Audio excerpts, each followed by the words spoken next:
Graça e paz, meus irmãos, boa noite, sejam bem-vindos a mais um podcast. Você que está ligado, conectado nesse Dial. Louco. Boa noite, bom Wagner, boa noite, Boa Ítalo, noite. boa noite, Lucas. Boa noite a todos e todas que nos escutam, nos assistem, nos veem. É um prazer estar com vocês aqui. Muito bem, graça e paz, irmãos e irmãs. Bem-vindos e bem-vindas, né? Para a nossa continuação do nosso bate-papo. É verdade. Certo? Nós vamos continuar aqui o bate-papo em relação à caminhada de Jesus com Jairo, né? Que caminhada, hein? Que caminhada longa, até para gravar ficou longo. 2 episódios, 1 e 2. Vamos hoje continuar a nossa leitura bíblica comunitária desse texto que é riquíssimo, né? Riquíssimo, capítulo 5, do versículo 21 em diante, né? Vai até o 41. Sim. Então, onde a gente viu que tem 2 histórias entrelaçadas, com alguns paralelismos, e que trazem mensagens de esperança, de cura, de paz, de encerramento do sofrimento, mas que a coisa não é assim num estalar de dedos, né? Há uma caminhada, uma caminhada de Jesus com o Jairão. O Fernando chamou ele de Jairão no último episódio. Não Se foi? você não viu, volta uma casinha que você vai ver. Ó, É? o homem do marketing agora é Lucas, você viu? Não. Tomou meu posto, hein? No outro episódio eu convidei para o culto presencial de quinta-feira, lembra? Mas tá faltando uma coisa agora. O quê? Vai fazer propaganda água agora. Não. Nos ajudar dando like no canal, no Isso vídeo, aí é com né? você. Ainda bem que você não veio com aquela de tapa no dedão lá. Não. Hoje eu tô calmo. Que Hoje bom, tô graças a calmo, Deus. tô Não, sem... O Renato não tá aqui, né, de novo? Tô sem... Abandono. Estou entristecido pela ausência daquele que sempre nos instrui, né?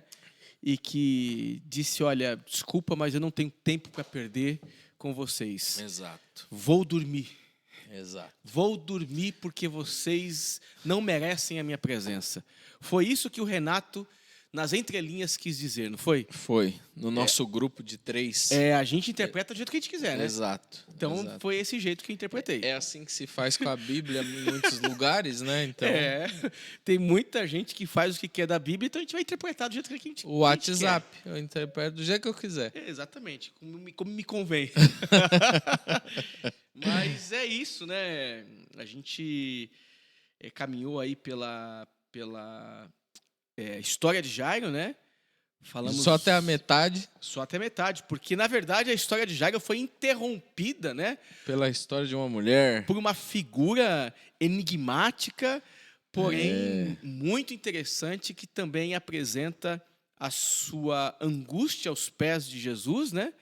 Porque ela toca nas orlas das vestes de Jesus e ela vai ser curada pela fé. Já tá. Eu resumi. Olha, gente, por favor, e o salário, ó?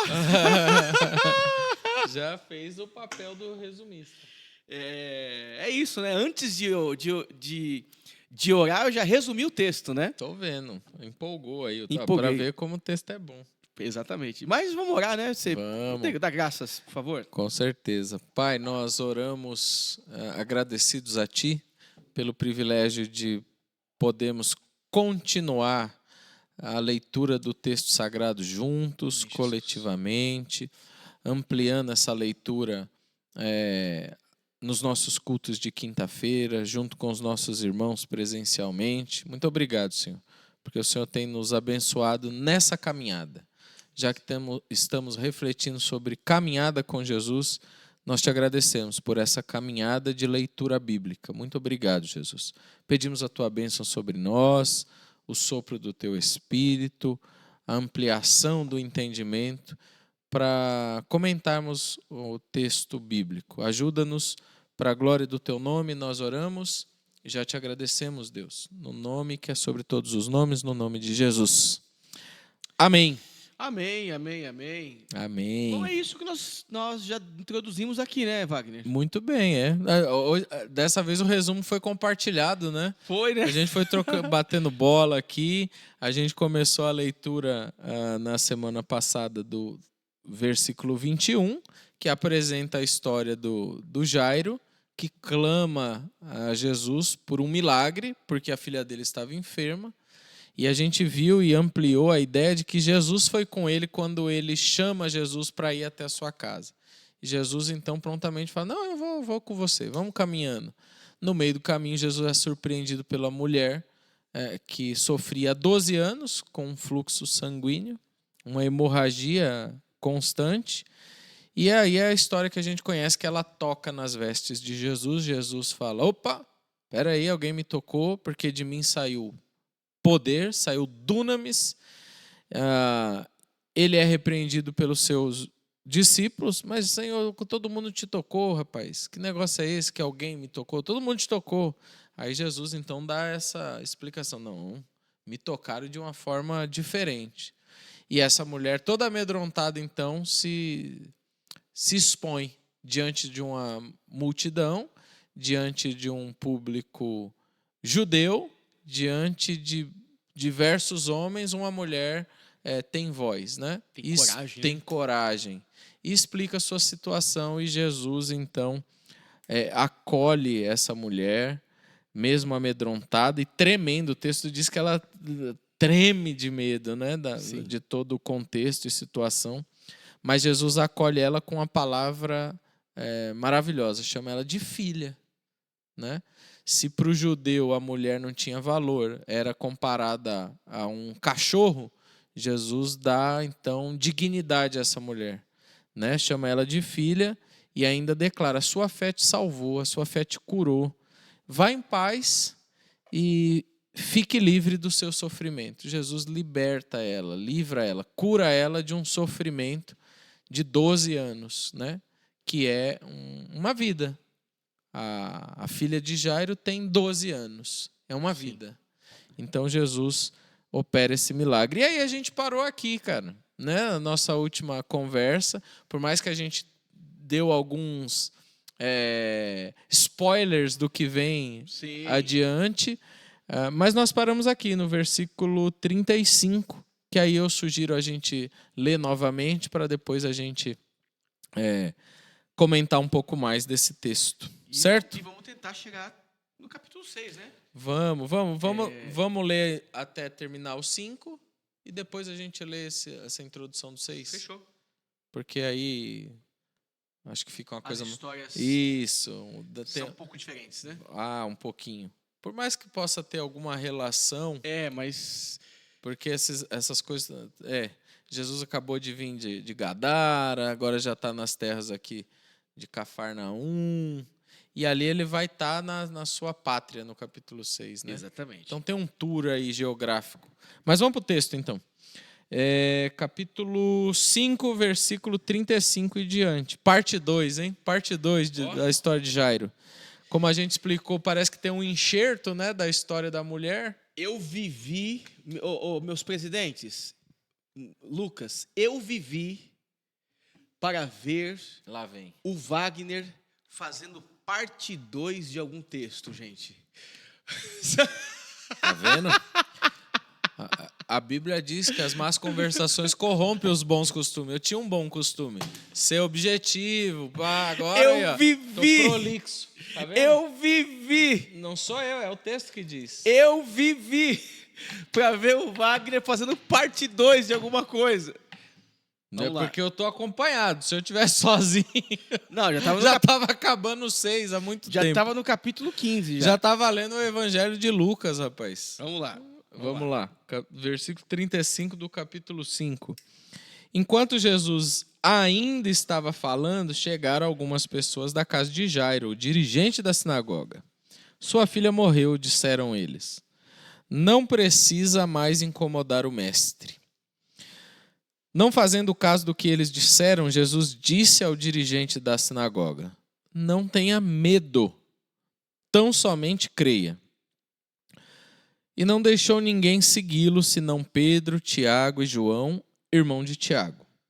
Quando chegaram à casa do dirigente da sinagoga, Jesus viu um alvoroço com gente chorando e se lamentando em alta voz. Então entrou e lhes disse, por que todo esse alvoroço e lamento? A criança não está morta, mas dorme. Mas todos começaram a rir de Jesus. Ele, porém, ordenou que eles saíssem, tomou consigo o pai e a mãe da criança e os discípulos que estavam com ele. E entrou onde se encontrava a criança. Tomou-a pela mão e lhe disse: Talita cumi, que significa: menina, eu lhe ordeno, levante-se. Imediatamente a menina, que tinha 12 anos de idade, levantou-se e começou a andar. Isso os deixou atônitos. Ele deu ordens expressas para que não dissessem nada a ninguém e mandou que dessem a ela alguma coisa para comer. Ó, vamos continuar então aí, Fernando? Vamos continuar. Enquanto Jesus ainda estava falando, chegaram algumas pessoas e deram a notícia para Jairo. E essa notícia chegou como, hein, Fernando? Antes, eu vou começar com a mesma frase que eu encerrei o nosso último episódio. E se você não assistiu o nosso último episódio, eu convido Voltar uma a casinha. voltar e assistir conosco novamente lá. Porque eu encerrei dizendo que enquanto aqui a mulher que acompanhava, passou a acompanhar Jesus e Jairo, estava desfrutando da graça, Jairo, então, estava desfrutando do inferno. Da dor. Da dor. Porque Da angústia, no texto, da incerteza. a mulher havia sido curada. A mulher estava vivendo aqui a alegria de ver a restauração da sua saúde. Só que a situação de Jairo só piora.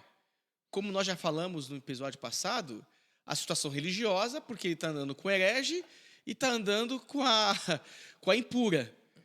Né? E agora vai piorar porque ele, além de ter todos esses apontamentos negativos, né, em relação à sua condição como chefe da sinagoga, agora no versículo 35, o texto vai dizer que a sua filha já morreu. Por que você ainda incomoda o mestre? Na verdade, o texto está na narrativa.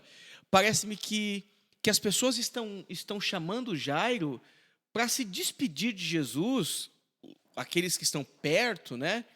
Porque existe um grupo de gente que ainda quer ter acesso a Jesus para ser curado, para receber, enfim, o milagre de Deus, né? O milagre da parte de Jesus. E tem um outro grupo que diz assim: olha, já que a sua senha passou, deixa a gente entrar na fila. É o ditadinho brasileiro, né? E que a gente usa de vez em quando. Enquanto a vida é esperança. Nesse caso aqui, o pessoal falou: morreu, acabou, não tem esperança. Morreu, acabou. Mas para Jesus, até depois da morte tem esperança. Então, glória, hein? Ó, o homem tá... Hein? O quê? Eu sou um cara noturno. Como diria o Renato aqui, como que é o abajur? Como que é? Azulejo, abajur. Abajur da cabeceira de Jeová, hein? Vocês são muito crentes. Azulejo do céu.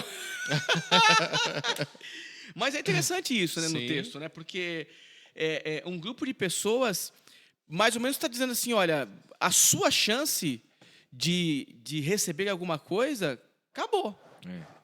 Você perdeu a chance. A morte chegou na sua casa.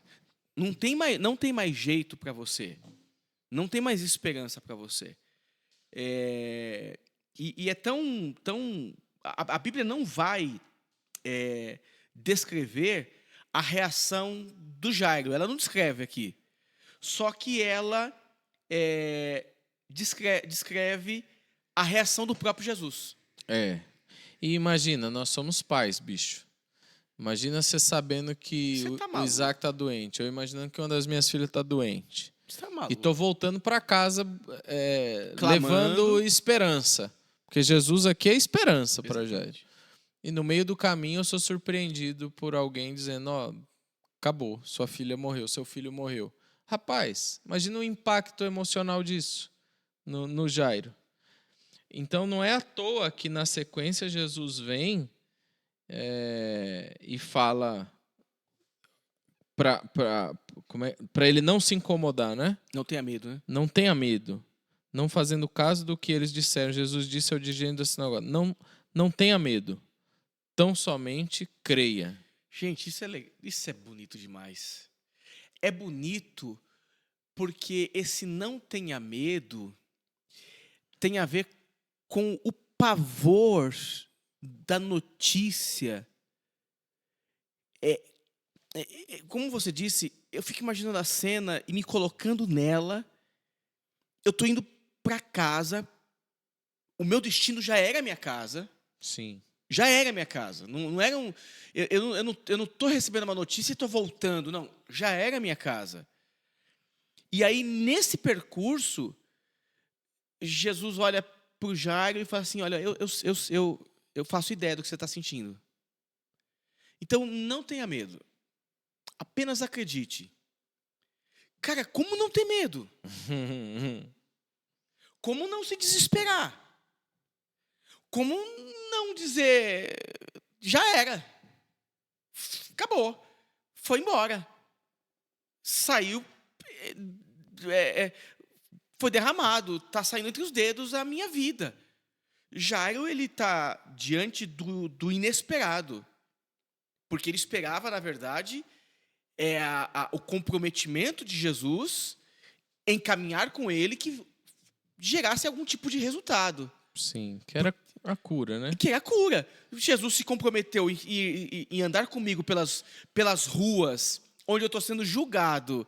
Jesus se dispôs a andar comigo, a ir até em casa, para no meio do caminho eu receber a notícia que a minha filha está morta.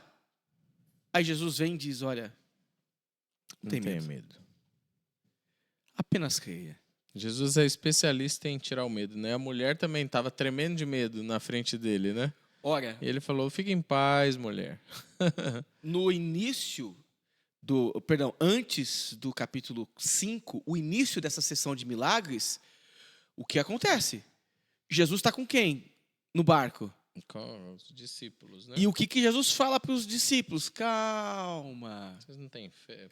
Vocês não têm tanto medo? Por que vocês estão com tanto medo? Vocês não têm fé? Porque vocês não têm fé. Por que vocês estão tão medrosos? Como é que ainda não têm fé? Então, de certa forma, em uma proporção muito diferente, uma relação muito diferente, se por um lado os discípulos temiam perder a vida, de outro lado, Jairo, na verdade, já não temia a perda da vida. Ele já estava chorando a morte da filha. Mas o medo é algo que parava no coração de todos esses personagens que estão sendo descritos aqui no texto. E a palavra de ânimo de Jesus, além de tirar o medo, falar, não tenha medo. Ele fala, tão somente creia. Ou seja, porque no meio da caminhada, a fé de Jairo foi abalada. Uhum. Porque quando ele vai ao encontro de Jesus, ele vai e se prostra e pede a ajuda de Jesus. Há uma fé em ação. E Jesus, então, responde a ele, bora, estou indo com você. No meio do caminho tem a mulher. Isso dá uma parada na caminhada. E aí a gente tem a possibilidade de imaginar que ele podia ter a sua fé aumentada, porque no meio do caminho Jesus curou. Então Exatamente. ele cura. Só que de repente, depois da cura, vem uma notícia: sua filha morreu. Caramba, e agora? Porque dependendo da linha do mestre, aqui, do chefe da sinagoga, Jairo, depois da morte acabou. Segue o juízo para o judeu.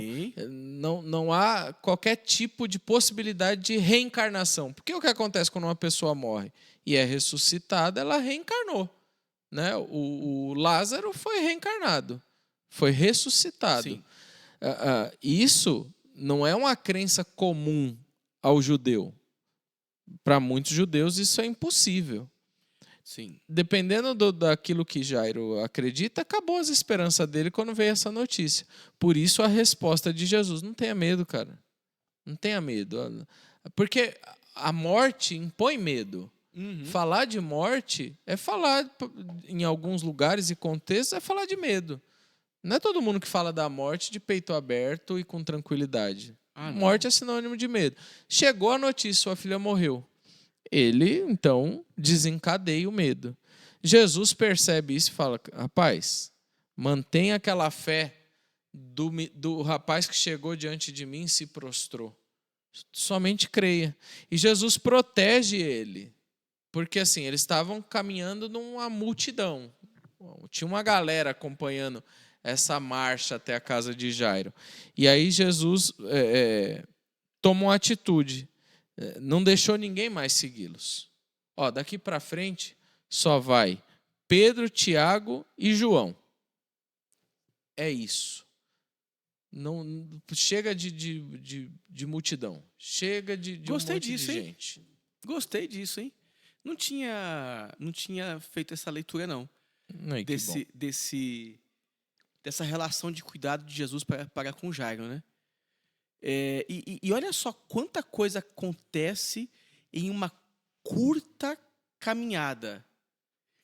Que se você fizer, então, relação com o paralelismo do texto do número 12, que representa a vida,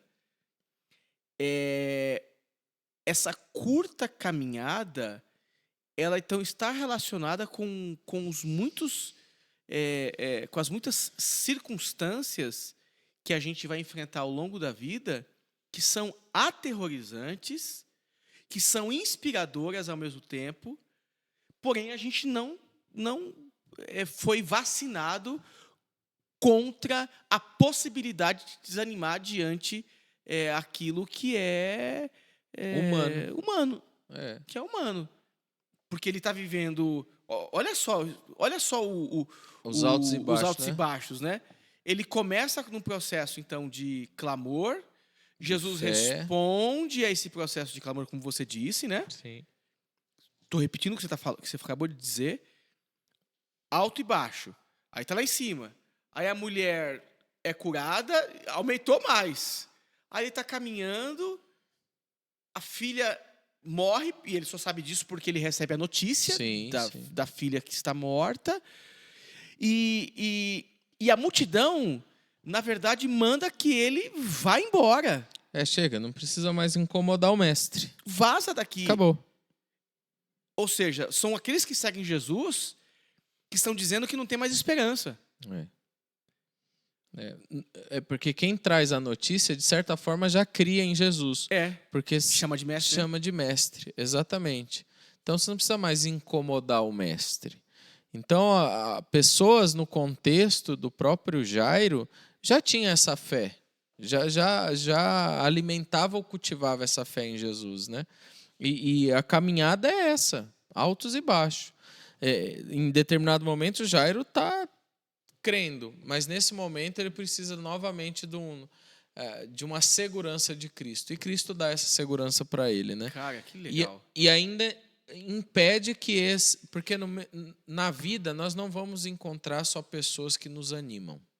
Nós não vamos encontrar pessoas que só creem do jeito que a gente crê. Na vida nós vamos encontrar pessoas contrárias. Tem um episódio de Davi que tem um cara que fica atacando pedra literalmente nele.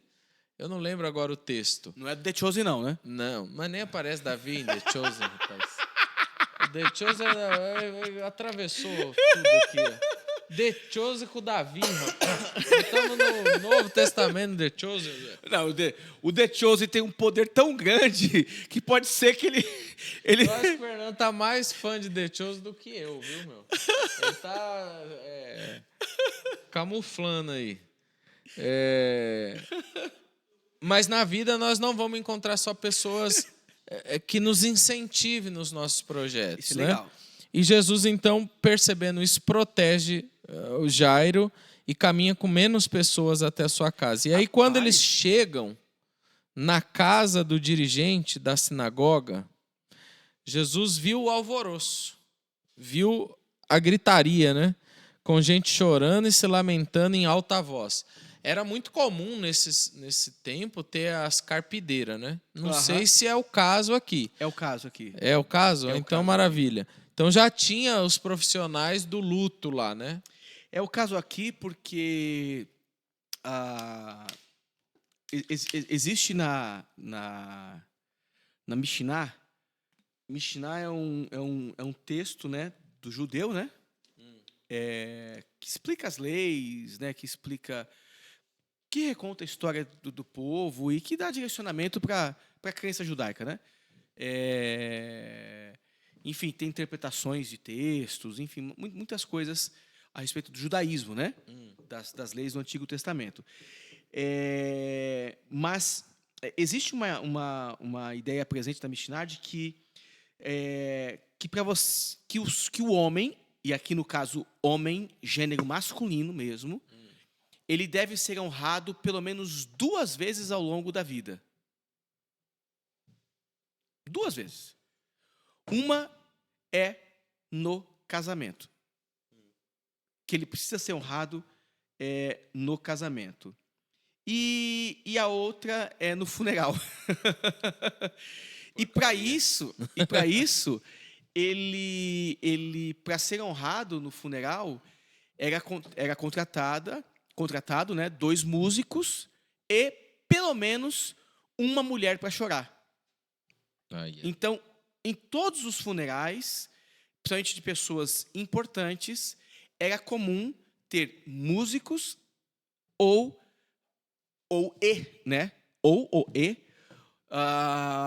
uma mulher ou mulheres para chorarem a morte daquele Sim. ou daquela pessoa que tinha partido. Então era muito comum ter essas pessoas chamadas de carpideiras, né? Que choravam, ou seja, era gente contratada para chorar a morte daquela pessoa. E é tão interessante que até os inimigos, segundo a Mishnah, também choravam ou honravam a morte daquela pessoa como esse ato quase que litúrgico, né? Não se podia ter um outro comportamento que não fosse esse. Então essa pessoa também chorava ou proporcionava um ato de honra em memória do morto, porque aquilo era em benefício dele próprio, né? Então é a maneira dele ser beneficiado com aquilo também no futuro, né? Então todo mundo praticava essa retribuição de honra, né, no caso, né? Sim. E faz sentido mesmo ser pessoas contratadas, porque quando Jesus se depara com essa imagem, com esse contexto, ele vai dizer o seguinte, né? Por que todo esse alvoroço e lamento? A criança não está morta, mas dorme.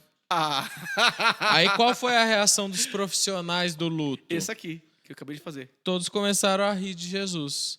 Então, não são pessoas que estão lamentando de fato a morte, né?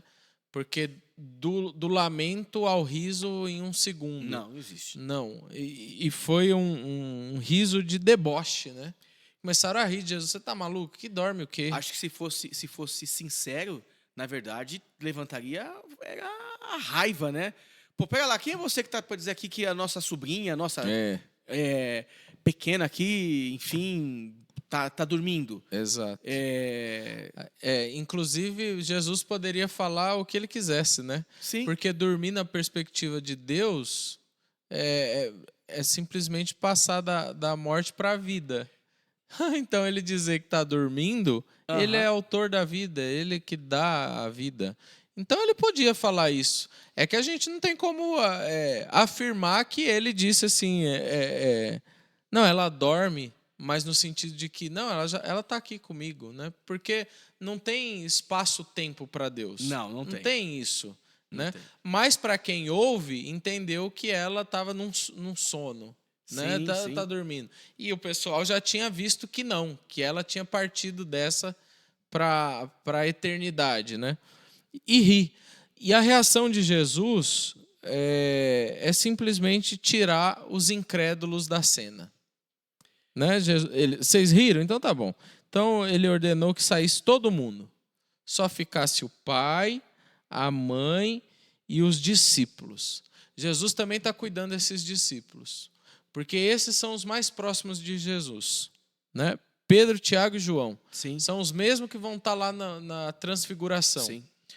De certa forma, me parece que esses três são os mais sensíveis àquilo que Jesus vem ensinando, vem fazendo. Parece que esses três já se destacam no colégio dos 12, né? Porque Jesus traz eles para esse lugar para eles verem com os olhos, ouvirem com os ouvidos e ver o milagre. No entanto, que eles se tornarão líderes da igreja.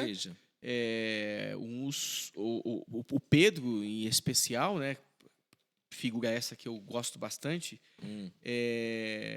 será reconhecido como uma das pilastras da igreja, junto com Tiago. Só que quem vai se manter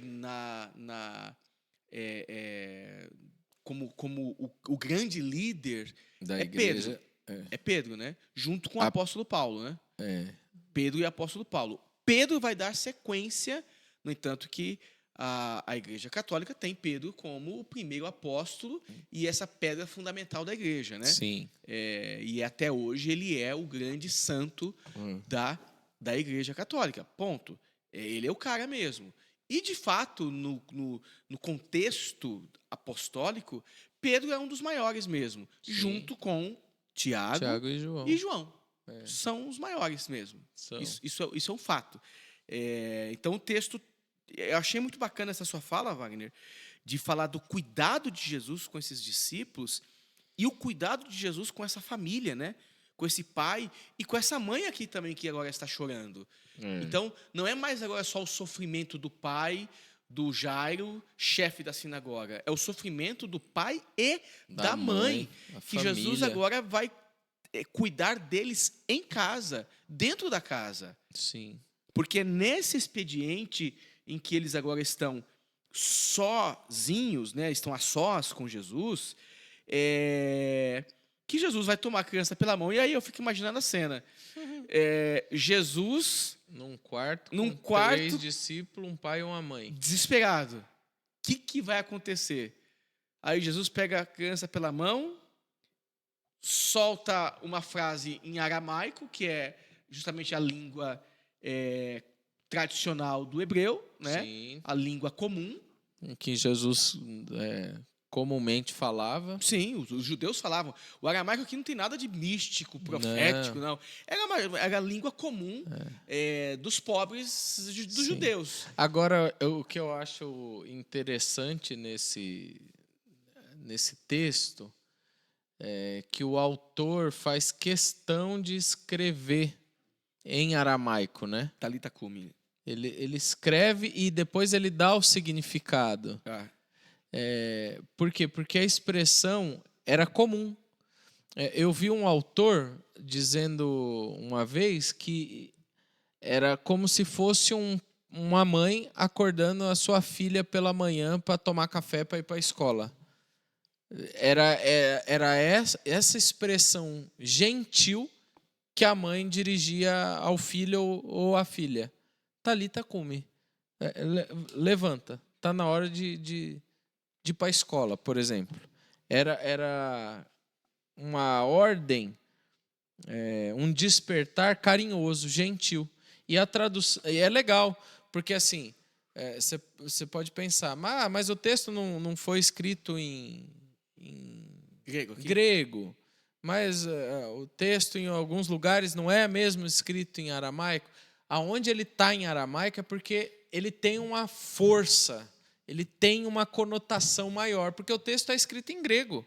O autor, Marcos, escreve em grego, mas aqui ele fez questão de falar assim, não, aqui eu vou deixar o hebraico, o aramaico. O que é diferente, por exemplo, do Evangelho de Mateus, se você pegar, você tem poucas referências você tem muitas referências, é o contrário, né? Em aramaico, porque o público que está ouvindo a mensagem de Mateus são judeus. Entende o aramaico. Entende o aramaico. Isso é bem legal de se perceber no texto, né? Sim, sim. Esse joguinho de palavras do autor aqui é muito interessante. Sim. E para expressar esse cuidado, mais uma vez, de Jesus com essa família. Sim. Né? De mostrar afeto, de mostrar... o fato de pegar na mão já é afeto. O fato de falar com gentileza é afeto de quem ama. Jesus ama.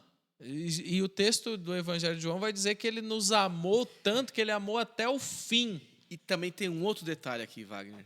Manda. Jesus não está preocupado com as críticas relacionadas às questões cerimoniais de pureza e de contaminação.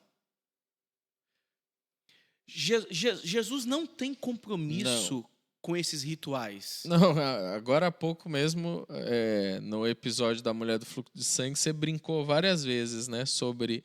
Ah lá, agora Jesus ficou impuro. A impura tocou no impuro. E agora é um defunto. Exatamente. É uma pessoa morta. O judeu podia tocar? Não. Então você tem... Olha só o processo, né?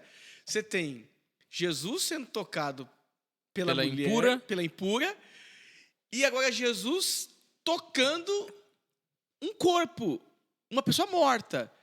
Então, as questões cerimoniais são rompidas nesse processo aqui. Sim. Jesus está para além das cerimônias. Jesus está para além dos rituais. Ele é esse rompimento de paradigmas, ele é esse rompimento de leis que não sustentam a vida. Muito pelo contrário, roubavam a vida de muitas maneiras. Eram leis que condicionavam aquele que realizava determinado ritual a priorizar a cerimônia e não priorizar as pessoas envolvidas na cerimônia.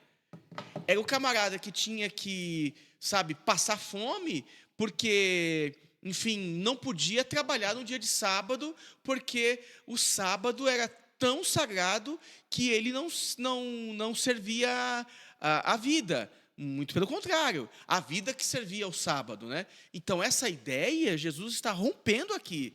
Essas cerimônias, elas vão ser todas ressignificadas na manifestação e na revelação do reino de Deus por meio de Jesus, onde ele vem para trazer cura para aqueles que estão doentes e que estão impuros e para tocar no defunto e trazer vida para aqueles que estão mortos, né? Então, é um rompimento de paradigmas, né? Sem dúvida, sem dúvida. Jesus não tem esse... Ele é subversivo nesse sentido. Ele é. Ele rompe com as lógicas religiosas que se criaram no meio do caminho. Muita coisa que se acrescentou no texto do Antigo Testamento, né? A gente já citou algumas vezes. Por exemplo, os 10 mandamentos, e o judeu acabou fazendo 643. 613, né? Eu não lembro se é 13 ou é 43. De qualquer forma, é muito. É muito. Então, Jesus vem para dizer assim, ó, menos é mais. Sim. Ele rompe com essas lógicas, né? De esses ritos de purificação que mais afastam, do que acolhem e unem, né? E o resultado desse tocar na mão e dizer,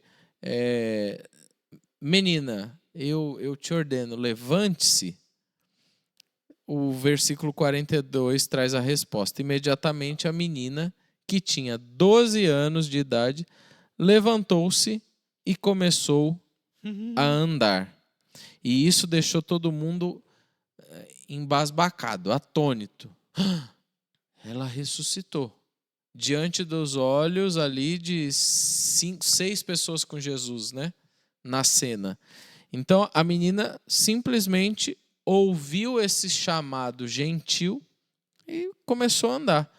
E isso trouxe espanto, assombro.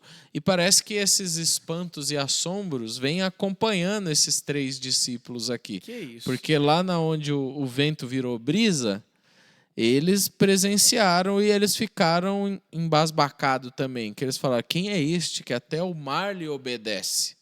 E agora, não só as leis da natureza, mas a vida e a morte obedecem a Jesus. Aí você percebe que o texto, então, está, quando fala construção, é literalmente porque trata-se de uma narrativa. Sim. Então, ele está reforçando a autoridade de Jesus para determinados leitores que precisavam entender quem Jesus era. Se o texto de Marcos é escrito para grupos de pessoas que não tinham relação com a tradição judaica, imagine só os testemunhos destes judeus descrevendo esse espanto ao ver Jesus e agora descrevendo essa cura sensacional que é, na verdade, não é nem cura, né? É a ressurreição, né? A ressurreição da menina que estava morta, mas agora ela volta à vida e Jesus vai dizer o seguinte, olha, mas não fala para ninguém não, tá? Calma, guarda com vocês o negócio aqui, fica só entre nós, Gente, eu não aguentaria não, eu sairia falando para todo mundo, eu seria que nem o gadareno lá. Minha filha foi curada. Minha filha está viva. Você está doido. E aí, no episódio anterior, a gente deu esse spoiler de que até nessa ordem de Jesus, quando Jesus diz para que não dissessem nada a ninguém, Jesus está mais uma vez protegendo essa família. Porque pensa, a especulação que seria... Pensa o quanto que as pessoas... Se eles ficaram atônitos, pensa como essa mensagem ia chegar nos ouvidos dos vizinhos, das pessoas ao redor. Ela ressuscitou. Pensa se isso não ia ter um impacto até psicológico na vida da menina. As pessoas iam lá para tocar nela. Vamos ver se essa menina ressuscitou mesmo. As carpideiras que estavam chorando a morte dela. Agora estou chorando mesmo. Agora é espanto, é assombro. Mas elas iam querer ir lá... pôr a mão também para saber. Então Jesus, como eu disse, quando ele diz assim, para não sair falando, a gente sempre aprendeu que Jesus está postergando seu ministério. Por quê? Porque não é para as pessoas saberem que eu sou o Messias. Prorrogando. Mas ele já vem fazendo tanta coisa que já vem apontando ele como Messias. Por isso que agora... O narrador, né, a narrativa de Marcos, ela vai apresentar para nós uma alteração de dinâmica de ensino.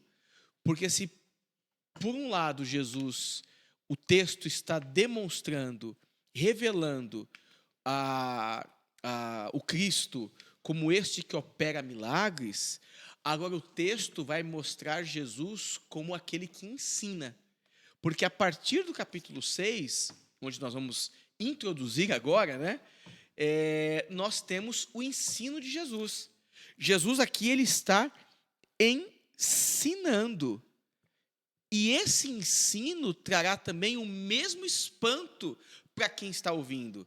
Então as pessoas vão ficar agora atônitas, vão ficar perplexas, não é com os sinais. Daqui para frente, tudo que vai... grande parte do que vai acontecer agora tem relação com o ensino.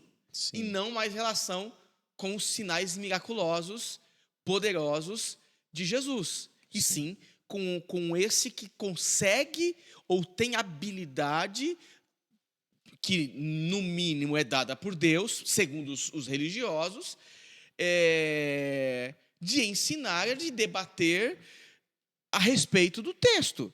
Acho que a gente pode ler aqui até o versículo 5 só, né, Wagner? Sim. E aí a gente... 6, né? Isso, até o 6. E aí a gente introduz aqui o capítulo 6, né? Sim. Porque foi o que nós prometemos no início, né? Sim, senhor. E ainda assim, antes de eu ler, Jesus ainda dá uma última ordem no texto. Pede para dar alguma coisa para a menina comer. Jesus é muito cuidadoso com essa família. Ele está sempre protegendo. E quando ela desperta da morte para a vida... Certamente Jesus falou assim, dá comida para essa menina. Ela tem fome. Ela tem fome, né? quem faz essa viagem da vida para a morte e volta da morte para a vida, tem fome. Dá comida para ela. Jesus está o tempo todo cuidando, cara. Porque a gente não sabe a distância dessa viagem. Mas Jesus, sendo Deus, já sabia. Sim. Então ele falou, dá comida para ela retomar as energias, para ela retomar a vida. E aí o narrador, então, ele vai dizer que Jesus saiu dali. E Jesus, então, encaminha e caminha para a sua terra natal. Então, capítulo 6. Jesus saiu dali e foi para a sua cidade, acompanhado dos seus discípulos. Quando chegou o sábado, começou a ensinar na sinagoga, e muitos dos que o ouviam ficavam admirados. De onde que lhe vêm estas coisas? Perguntavam eles. Que sabedoria é esta que lhe foi dada? E estes milagres que ele faz? Não é este o carpinteiro, filho de Maria, e irmão de Tiago, José, Judas e Simão? Não estão aqui conosco as suas irmãs? E ficavam escandalizados por causa dele. Jesus lhes disse, só em sua própria terra, entre os seus parentes e em sua própria casa é que um profeta não tem honra. E não pôde fazer ali nenhum milagre, exceto impor as mãos sobre alguns doentes e curá-los. E ficou admirado com a incredulidade deles. Pois é. Acho que a forma, né, com que o texto vai passar a descrever agora Jesus e a sua condição, né, familiar, vindo de uma família simples, né? Sim. Não vem cheio de irmãos. Não vem de uma família rica, né? Mas sim uma família simples, né? Sim. O texto está dizendo que as pessoas, então, ficavam maravilhadas quando ele começou a fazer o que agora?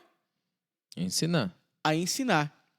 Embora esse bloco, essa perícope, né, encerra falando que eles se maravilharam com algumas... eles viram alguns milagres, né? O texto está enfatizando que eles se maravilharam com o que ele falava. É com o ensino. O ensino que inicialmente trouxe esse espanto. E esse espanto foi grande por eles fazerem essa associação familiar de onde é que Jesus vem. Eles conheciam. Porque aqui nós estamos falando de Nazaré. Jesus chegou em casa, aonde ele foi o menino Jesus que brincou com o filho do vizinho, com o Joãozinho. Uhum. Então ele cresceu nesse vilarejo. E as pessoas, de repente, vê Jesus entrando na sinagoga e ensinando. Então desperta a curiosidade dos seus vizinhos, dos seus conterrâneos ali. E eles ficam se questionando, de onde está vindo essa coisa aí? Não era assim, não. Não era assim, se o menino catarrento ficava jogando bolinha de gude aqui no quintal. E agora está com essa sabedoria toda, que negócio é esse? De onde está vindo isso? E esses milagres que ele anda fazendo por aí? Não é ele o carpinteiro? Aqui, ele já é identificado como aquele que herdou a profissão do pai, né? Não é ele filho de Maria? Não é irmão do Tiago, o José, o Judas e o Simão? Esses moleques só aterrorizaram a vila. Esses meninos aqui eram terroristas. Né? Isso é... Calma. Fala que... Isso aqui é uma leitura... Como é que é? Uma licença poética. Né? É uma licença poética. Não estão aqui conosco suas irmãs? Ou seja, as pessoas do vilarejo de Nazaré, elas estão escandalizadas por conta da sabedoria dele. Por quê? Porque do nosso meio não saiu ninguém. Qual que era a lógica do tempo de Jesus? Pode vir alguma coisa boa de Nazaré? Tem algum profeta que vem de Nazaré? Então, os próprios moradores de Nazaré acreditavam nisso. É a síndrome do impostor mesmo. Nós somos impostores. A gente é um ponto no mapa aqui de Jerusalém. A gente é um ponto aqui na Palestina. Insignificante. Né? Então, causou admiração. Isso aqui causou escândalo. Essa descrença a pessoa de Jesus, coisa que até a família de Jesus teve, que vocês acham que falaram anteriormente, né? Sim, sim. Havia essa descrença sobre o próprio Jesus, que já tinha enfrentado isso com a família, com as irmãs. Agora ele chega de novo em Nazaré. E o pessoal está olhando, está maravilhado, dizendo como pode, né? Isso se sustenta pela vila, né? Sim. E é engraçado que Jesus, diante disso, desse escândalo dos seus contemporâneos e conterrâneos, ele cita um ditado popular da época, né? Só em sua própria terra, entre os seus parentes e em sua própria casa, é que um profeta não tem honra. Ou seja, eu já saí aqui da região de Cafarnaum, já saí aqui de Jerusalém, já saí aqui de Nazaré, já fui para as terras gentílicas. Lá eu fui ouvido, lá as pessoas me ouviram, lá eu operei muitos milagres, mas porque eles acreditavam na minha mensagem. Aqui vocês especulam, né?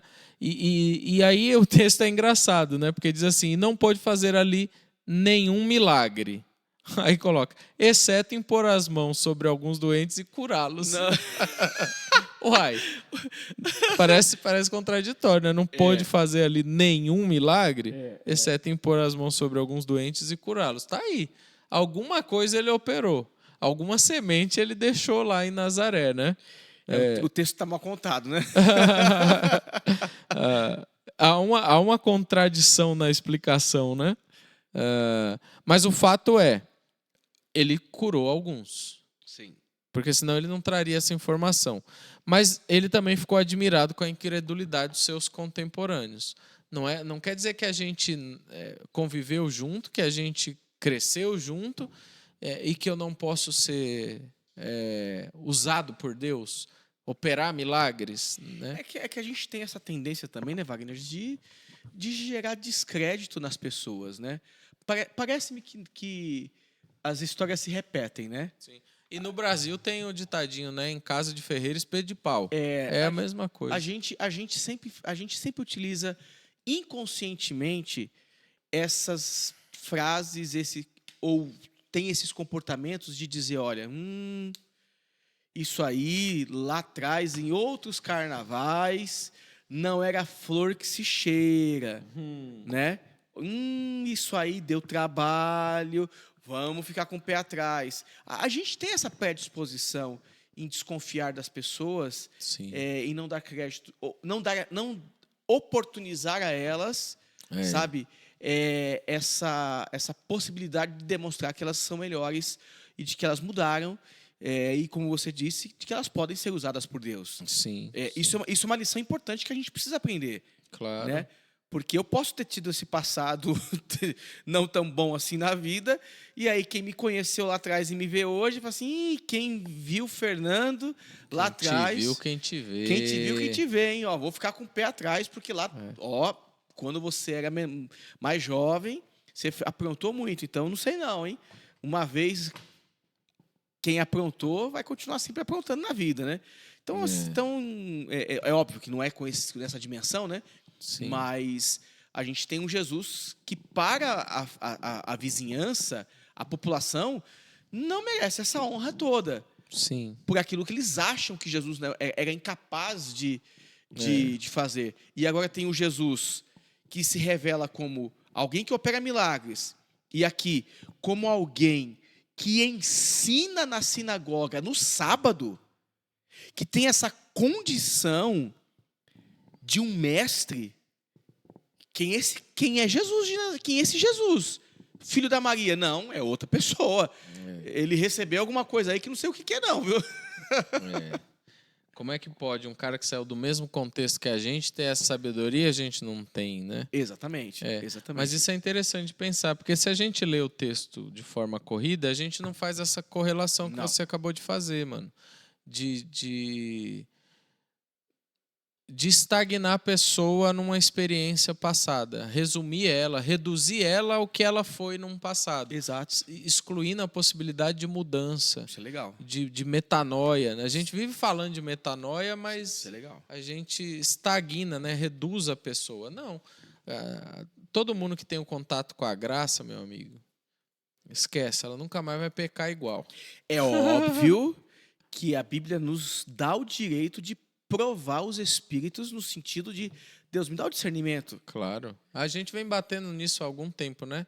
Sobre um dos dons mais atuais que a gente precisa pedir a Deus é do discernimento. Dá o discernimento, Senhor. É. De você saber ler a pessoa quando ela está mal intencionada, Sim. quando aquilo é verdadeiro ou não. Sim. E o que é verdadeiro, gente, se destaca, a pessoa e não precisa ficar batendo no peito como os fariseus hipócritas, dizendo eu faço, eu sou, eu aconteço. Quem é e ponto final. Exato. Quem é ponto final.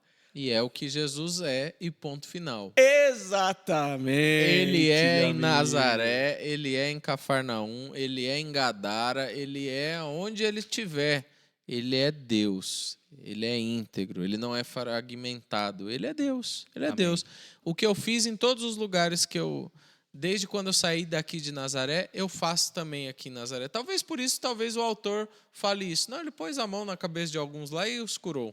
Né? Mesmo em sua própria terra. A questão é, ele poderia ter feito muito mais se houvesse um acolhimento, se houvesse mais disposição no coração dos seus contemporâneos ali, conterrâneos, de acolher a sua mensagem, de acolher a Jesus. Certo, mano? Amém. É isso aí. Acho que demos início ao capítulo 6. Glórias. E aí, na próxima semana, a gente fala aí do envio dos 12, que é interessante. Sim, a morte do João Batista. Triste. Mas depois tem a primeira multiplicação dos pães e peixes. bom, isso aqui também. É isso aí, mas é isso. Fechou? Fechou, mano. Deus abençoe a todos. Amém. Obrigado por vocês terem participado conosco. E pessoal, falando sério, nos ajude, se você puder, dá um like no nosso vídeo. É a única... Eita, nós aí, hein? O outro, o leão rugiu aqui, hein?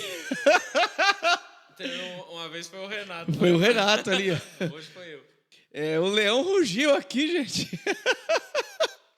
Mas, brincadeiras à parte, uma das maneiras que você pode nos ajudar é curtindo o nosso vídeo. Se você chegou até aqui, nos ajude com isso, porque é uma forma do YouTube entender que o nosso conteúdo é relevante. Aí você vai dizer assim, não, Fernando, isso não tem sentido. Não, tem sim. A inteligência artificial do Google, do YouTube, ela entrega mais conteúdos que são relevantes, que recebem classificação.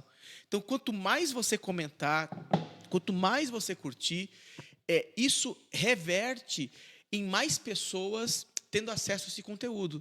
Então, isso é muito importante para nós. Eu faço essa brincadeira sempre, mas é uma maneira que você pode nos ajudar. Talvez você diga, Fernando, eu não tenho como ajudar com dinheiro a igreja, mas faz isso então por nós. Curta o nosso vídeo, ou de alguma forma comenta no vídeo. Isso coopera para que o nosso vídeo se torne mais relevante, mais interessante, e assim você vai estar nos ajudando e muito. Ok? Amém, mano. Amém? Deus abençoe a todos vocês, porque senão o Wagner vai dormir aqui, gente. Pelo amor de Jesus Cristo. Só eu não, viu? O Lucas já foi. Mas que Deus abençoe a todos vocês. Amém. Deus abençoe você, irmão Wagner. Bom Amém. sono, tá? Bons sonhos pra todos aí. nós. Para contextualizar, é meia-noite, tá? Nós estamos gravando aqui, gente, é meia-noite agora, tá?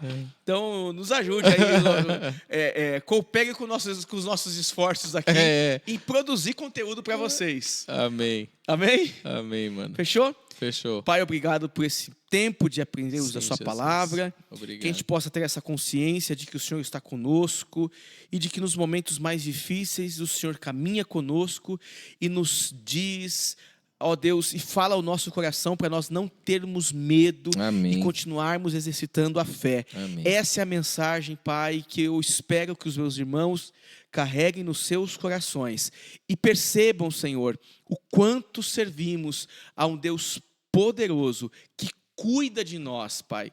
O Senhor é este que cuida de nós. Amém. E nós somos gratos por isso, Senhor. Obrigado pela leitura da sua palavra, por perceber tantos detalhes na sua palavra. Em nome de Jesus te agradecemos.